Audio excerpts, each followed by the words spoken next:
Quais são as principais teses que ajudam a entender, a interpretar o segundo PND? Eu sou Antônio Carlos Diegues, hoje falo aqui com vocês direto da minha sala no Instituto de Economia da Unicamp. Primeiro, temos que entender os motivos da desaceleração cíclica do milagre econômico que levam ao segundo PND. Segundo a interpretação do João Manuel e do Beluso, haveria um descompasso entre as taxas de acumulação industriais, principalmente no D2, Departamento Produtor de Bens de Consumo para os Capitalistas, e as taxas de acumulação nos demais setores. Isso fazia com que, ao crescer muito a partir do D2, via concentração de renda, rebaixamento dos salários e crédito, a economia brasileira estava puxada por um departamento que não podia gerar ciclos autodeterminados de crescimento. Ou seja, para você crescer à frente da demanda, é só via D1, Departamento Produtor de Meios de Produção, investimento, via Núcleo Endógeno de Progresso Técnico. Nesse cenário, para crescer via D2, eu precisava concentrar mais a renda, ter mais crédito e ter inovações constantes no sentido de viabilizar novos ciclos de consumo, o que é inviável numa economia capitalista no longo prazo. Dessa forma, o diagnóstico é: eu tenho diversas instabilidades intrasetoriais, intradepartamentais, associadas ao aumento da inflação e associadas a uma redução do crescimento. Com um choque externo, choque do petróleo e esgotamento do modelo de Bretton Woods, começa a ficar mais claras as fragilidades externas da economia brasileira. Eu também tenho um vazamento da demanda do D1 para o exterior. O que tem o D1? Meio de produção, ou seja, insumos e bens de capital. Logo, o diagnóstico é, a reação do segundo PND é: eu preciso completar a estrutura produtiva brasileira.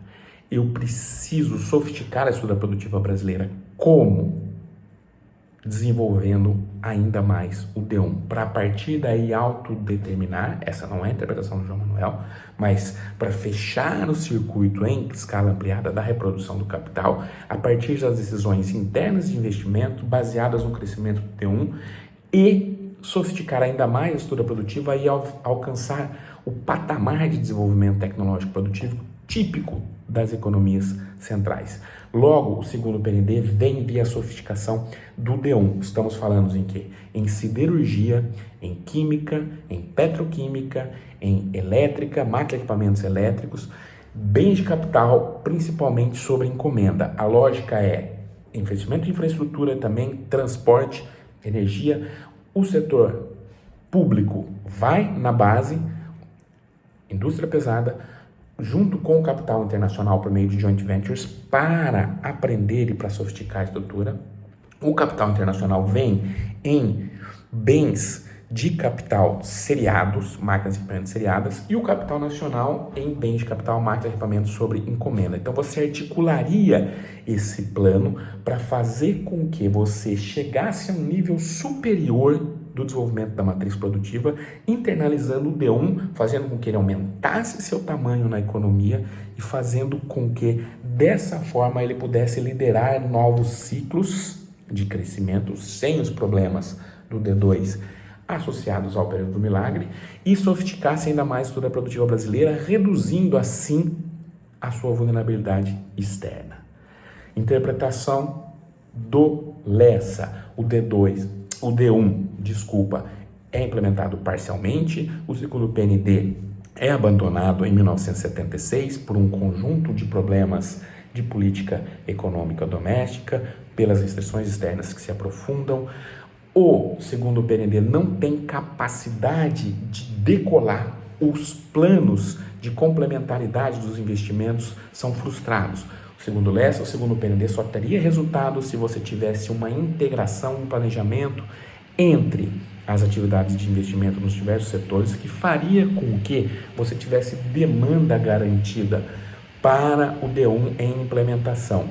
Isso não se observou devido ao adiamento de projetos. Ele é resultado, segundo o PND, de um projeto de Brasil potência, uma certa megalomania dos militares, não tem sustentação na sociedade e busca prolongar o ciclo político-militar. A interpretação do Barros de Castro em Economia Brasileira em Marcha Forçada, já é distinta. Ela fala que o segundo PND foi um grande sucesso, os projetos, na verdade, atrasaram um pouco pelas condições externas, mas possibilitaram a gente superar, é um pouco forte isso, mas a gente superar, nas palavras deles, a condição de subdesenvolvimento na dimensão produtiva e fizeram com que as restrições externas brasileiras fossem empurradas muito mais para frente, ou seja, a gente poderia crescer muito mais com o mesmo nível de importação, dado um caráter bastante relevante do segundo PND em substituir importações domesticamente de uma vez por todas, por meio da complexificação do D1.